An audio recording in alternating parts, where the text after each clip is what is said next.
Muchísimas gracias, Claudia. Muchísimas gracias por esta invitación. Yo quisiera empezar planteando tres temas. Primero, un poco del pasado, diciendo que Colombia es uno de los países que supo aprovechar la riqueza del subsuelo para enfrentar la pobreza del suelo. Y lo hizo en las últimas décadas tomando buenas decisiones de política en materia regulatoria. Lo hizo tomando decisiones para incentivar la inversión. Y podríamos decir que eso le permitió a Colombia pasar de menos de 500.000 barriles diarios a llegar casi a 1 millón de barriles diarios. Y hoy podemos decir que Colombia logró no solamente aprovechar eso, sino definirse como un país con un gran potencial petrolero, pero reconociendo también que no somos un país petrolero. Y quizás la explicación más clara es que tenemos reservas para menos de 7 años, 6 años, y que además de eso, el 70% de nuestros campos producen menos de 1.000 barriles al día. No obstante, hay potencial en distintas cuencas, hay potencial costa afuera, y eso nos lleva a la segunda parte de esta conversación, que es reconocer que Colombia hoy no puede despreciar el petróleo, por muchas razones, pero hay razones también fiscales importantes, y es que en toda la planeación fiscal que tiene el país para los próximos años, se asume que el sector petrolero va a aportar cerca de 5.7 billones de pesos al año.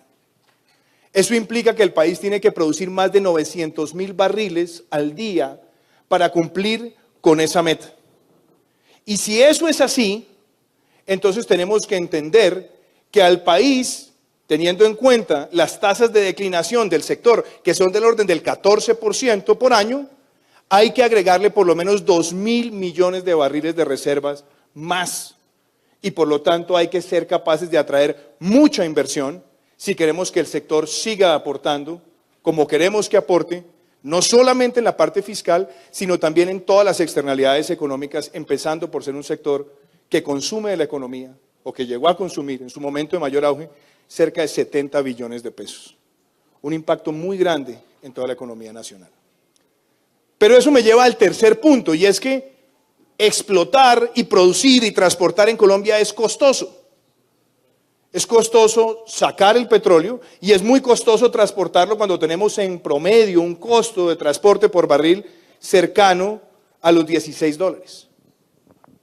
Y a eso le podemos agregar el cuarto elemento, que son las multiplicidades de incertidumbres que tenemos. Incertidumbres tributarias, tenemos un government take muy alto comparado con otros países. Incertidumbres en materia de licenciamiento ambiental, incertidumbres también en el tema de consultas previas o de consultas populares. Y ahí es donde tenemos que entonces decir cuál es el futuro del sector. Yo no creo que ese sector pueda ser visto con pesimismo, ni tampoco puede caer prisionero del populismo.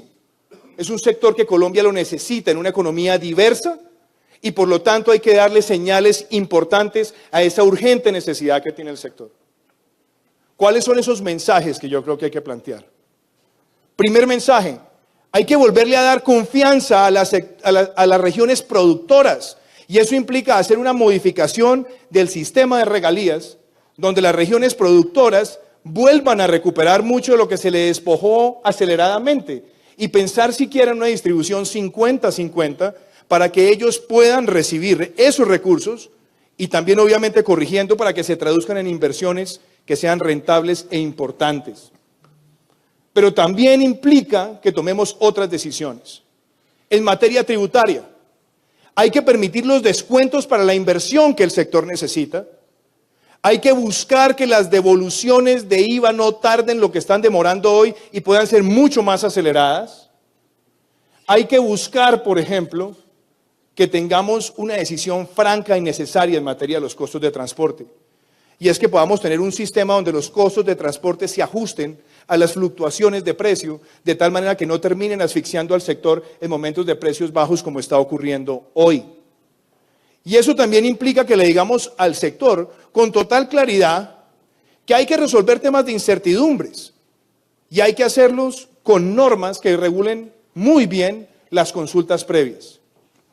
Y dejar planteado hacia el futuro los dos grandes temas en materia de exploración. Colombia tiene un potencial muy grande de fraccionamiento, pero ese potencial necesita no que caigamos en la discusión populista, sino que hagamos una discusión seria, ambientalmente seria, seria con las comunidades, seria con el manejo de los acuíferos subterráneos, seria en lo que tiene que ver con sismicidad, pero no cayendo simplemente en la satanización y entendiendo que esto es parte del potencial para el futuro del país.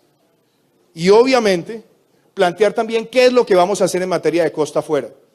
Colombia necesita una legislación especializada en materia de costa afuera, pero también necesita dar las señales, los incentivos, los mecanismos de mercado, inclusive advirtiendo que cuando Estados Unidos entre a jugar más como exportador neto de gas, también va a empezar a generar presión sobre aquellos que van a tener costos muy altos explorando en aguas ultraprofundas. Pero mi mensaje es, este sector hace parte de una visión de desarrollo, y esa visión de desarrollo implica que en materia fiscal, que en materia de empleo, que en materia de transformación regional, que en materia de infraestructura, le digamos a ese sector que hace parte de una visión integral, no fragmentada del desarrollo, y por eso creo que si tomamos esas decisiones que he planteado en materia de transporte, de costos tributarios, en materia de logística, en materia de distribución de las regalías, podremos soñar positivamente con ese futuro que nos merecemos. Muchas gracias. Gracias, precandidato Iván Duque.